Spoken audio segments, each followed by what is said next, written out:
Activity Based Costing, mata kuliah akuntansi manajemen, kelas KH 201 dengan dosen Bu Eni Purwaningsih.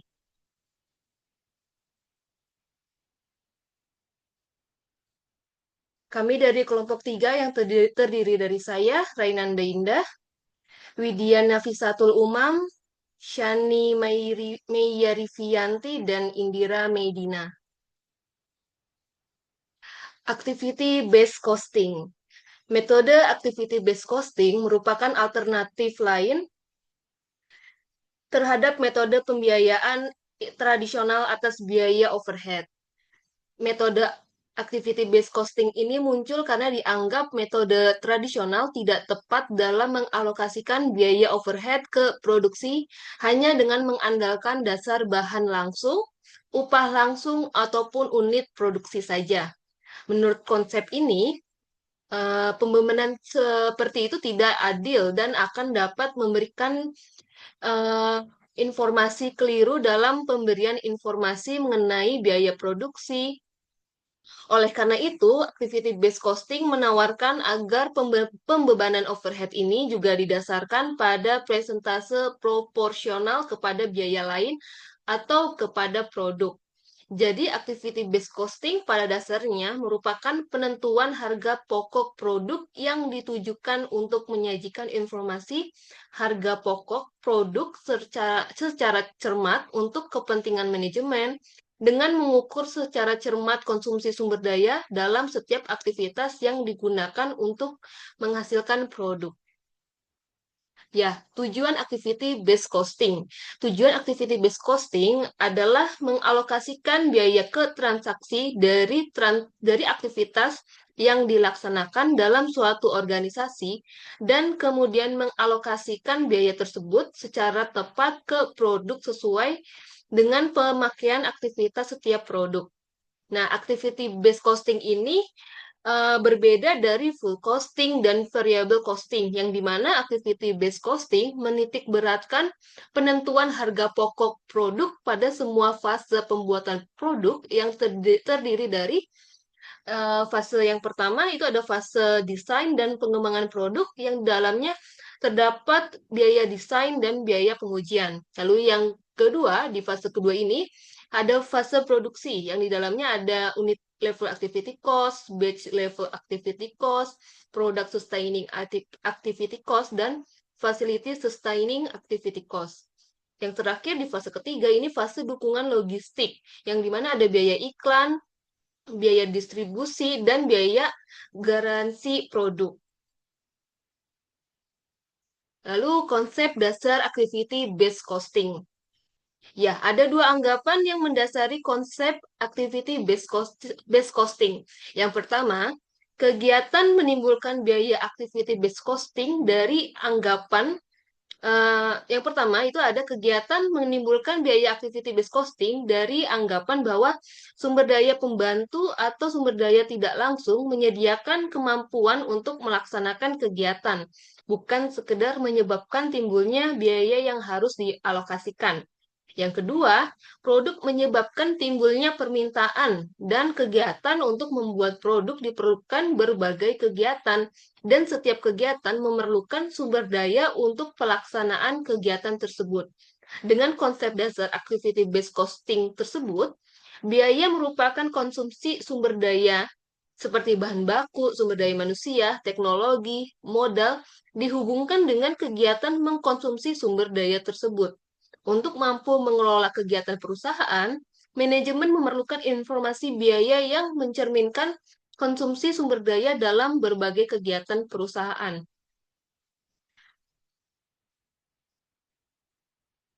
Pada awalnya, pengembangan activity based costing digunakan dalam perusahaan-perusahaan manufaktur yang memproduksi berbagai macam produk dengan biaya overhead tinggi.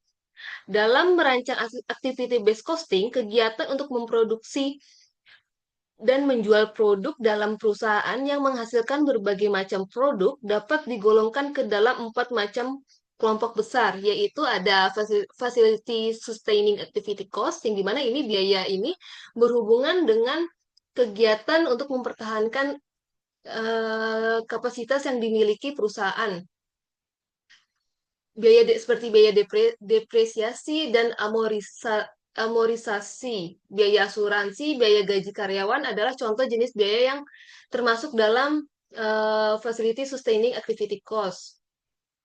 Lalu yang kedua ada product sustaining activity cost, di mana biaya ini berhubungan dengan penelitian dan pengembangan produk tertentu dan biaya-biaya untuk mempertahankan produk untuk tetap dapat dipasarkan. Biaya ini tidak terpengaruh oleh jumlah unit yang diproduksi dan jumlah batch produksi yang dilaksanakan oleh divisi sales. Yang ketiga ada batch activity cost, di mana biaya ini berhubungan dengan jumlah batch produk yang diproduksikan. Setiap kos yang merupakan biaya yang dikeluarkan untuk menyiapkan mesin dan peralatan sebelum suatu order produksi diproses adalah contoh biaya yang termasuk dalam golongan biaya ini. Besar kecilnya biaya ini tergantung dari frekuensi order produksi yang diolah oleh fungsi produksi. Yang keempat ada unit level activity cost. Biaya ini dipengaruhi oleh besar kecilnya jumlah unit produk yang dihasilkan. Biaya bahan baku, biaya tenaga kerja, biaya energi, biaya angkutan adalah contoh biaya yang termasuk dalam golongan ini. Biaya ini dibebankan kepada produk berdasarkan jumlah unit produk dikalikan dengan jumlah produk yang sesungguhnya diperoleh.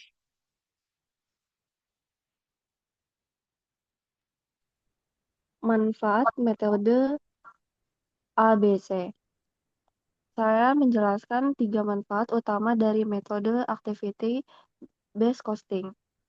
Yang pertama, metode ABC membantu menentukan harga pokok produk dengan lebih akurat sehingga kita bisa menghindari masalah overcosting, harga pokok terlalu tinggi atau undercosting, harga pokok terlalu rendah. Yang kedua, ABC menyediakan informasi biaya yang lebih detail dan akurat sehingga manajemen dapat mengambil keputusan bisnis yang lebih tepat. Yang ketiga, metode ini juga memudahkan mengendalikan biaya overhead karena kita bisa mengetahui aktivitas-aktivitas mana saja yang menyebabkan timbulnya biaya overhead tersebut. Next.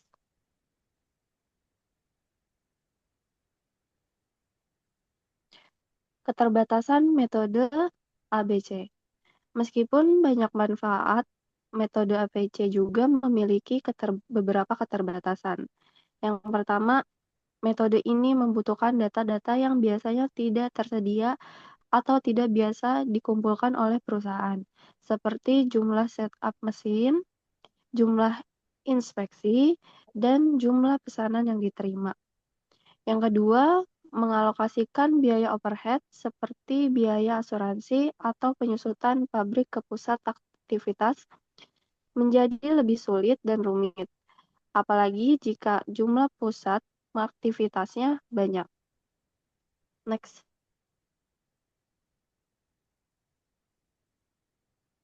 Tahap-tahap penerapan ABC. Berikut ini adalah tahap-tahap penerapan metode ABC. Yang pertama, kita perlu mengidentifikasi aktivitas-aktivitas yang ada di dalam proses produksi. Ini artinya kita harus punya daftar aktivitas apa saja yang menimbulkan biaya. Yang kedua, kita membebankan biaya ke masing-masing aktivitas tersebut. Misalnya, beberapa biaya untuk aktivitas setup, inspeksi, dan sebagainya. Ketiga, kita menentukan activity driver, yaitu faktor penyebab yang mempengaruhi besar kecilnya biaya aktivitas. Misalnya, jumlah order atau jumlah jam kerja mesin. Setelah menentukan activity driver, langkah selanjutnya adalah menentukan tarif. Caranya dengan membagikan total biaya suatu aktivitas dengan total activity driver yang digunakan. Terakhir, kita membebankan biaya ke produk, caranya dengan mengalihkan tarif yang sudah kita hitung tadi dengan jumlah activity driver yang dikonsumsi oleh masing-masing produk, lalu dibagi dengan jumlah unit produk yang dihasilkan. Dengan cara ini, kita bisa tahu biaya tiap produk secara lebih akurat. Next.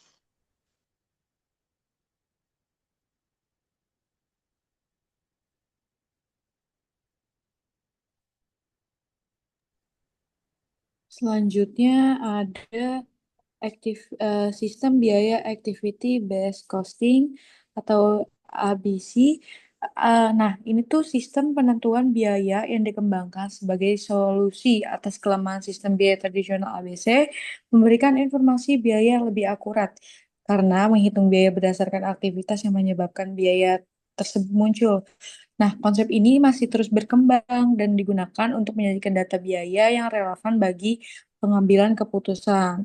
Nah, sistem ini tuh bisa juga disebut suatu pendekatan penentuan biaya produk yang membebankan biaya ke produk atau jasa atas dasar konsumsi sumber daya yang digunakan untuk mendukung aktivitas. Nah, untuk cost objeknya itu ada produk jasa, terus aktivitas sumber daya. Kalau untuk aktivitas itu pengelolaan aktivitas merupakan pengelolaan terhadap aktivitas value dan non-value dalam menghasilkan cost objek dengan mengonsumsi sumber daya.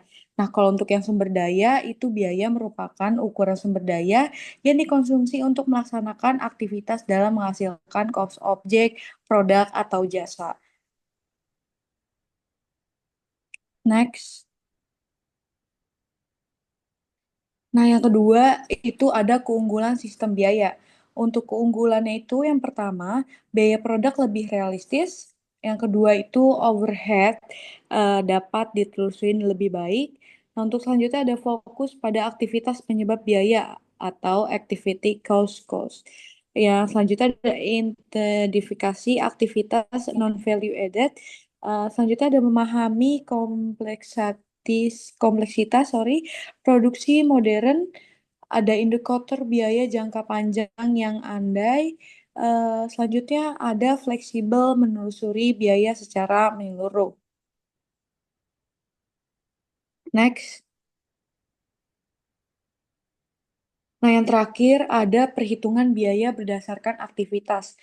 Kalau yang tadi udah saya jelasin tentang yang sebelumnya, sekarang perbandingannya. Kalau untuk perbandingannya itu eh, antara perhitungan biaya berdasarkan aktivitas sama tradisional. Yang pertama ada dasar alokasi aktivitas yang dilakukan untuk memproduksi suatu output. Itu kalau misalnya yang aktivitas. Nah, jika kalau misalnya yang tradisional itu dasar alokasinya adalah di tingkat unit. Nah, untuk selanjutnya ada mengharuskan perhitungan tempat penampungan biaya dari suatu aktivitas maupun identifikasi atau suatu pemicu aktivitas untuk setiap aktivitas yang signifikan dan mahal. Sedangkan kalau biaya operasional itu tidak membutuhkan identifikasi pemicu aktivitas karena alokasi dilakukan berdasarkan jumlah output yang dihasilkan. Nah, untuk yang terakhir ada kalau misalnya biaya berdasarkan aktivitas itu sistem perhitungan biaya dua tahap. Nah, kalau misalnya yang tradisional itu sistem perhitungan biaya satu atau dua tahap. Lalu untuk keunggulan selanjutnya yang tadi saya sudah jelaskan, ada juga mendukung pengambilan keputusan strategis, memberikan data biaya jangka panjang yang relevan untuk perencanaan dan strategi perusahaan. Nah, untuk yang terakhir ada fleksibilitas dan menelusuri biaya detail. Next.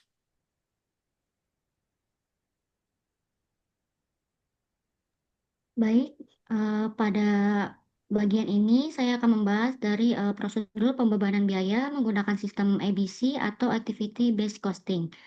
Menurut Haryadi, tahun 2002, sistem biaya tradisional membebankan overhead ke produk secara merata menggunakan satu dasar ukuran seperti jam kerja atau bahan baku langsung. Akibatnya, alokasi biaya menjadi tidak akurat karena tidak semua produk mengkonsumsi sumber daya secara sama. Nah, sistem ABC ini hadir untuk memperbaiki masalah ini. ABC mengalokasikan biaya berdasarkan aktivitas yang benar-benar dikonsumsi untuk produk, menggunakan cost pool dan cost driver. Dan menurut Mulyadi, tahun 1993, tahapan dalam sistem ABC terdiri dari 4 langkah utama, yaitu ada langkah-langkah sistem ABC. Boleh di next, Kak. Di sini ada 4 langkah. Yang pertama adalah mengidentifikasi dan mengelompokkan aktivitas biaya ke dalam kelompok yang sejenis atau bisa disebut cost pool. Dan langkah yang kedua, kita bisa mengklasifikasikan aktivitas biaya ke dalam 4 kategori utama, yaitu unit level activity costing. Yang kedua batch relate cost activity costing. Yang ketiga ada produk sustaining activity costing, dan yang terakhir ada facility sustaining activity costing. Dan langkah yang ketiga yaitu kita bisa mengidentifikasi cost driver, yaitu faktor yang bisa menyebabkan biaya itu terjadi. Dan yang terakhir, kita bisa menentukan tarif per unit cost driver dengan cara membagi total biaya aktivitas dengan total unit aktivitas tersebut. Next.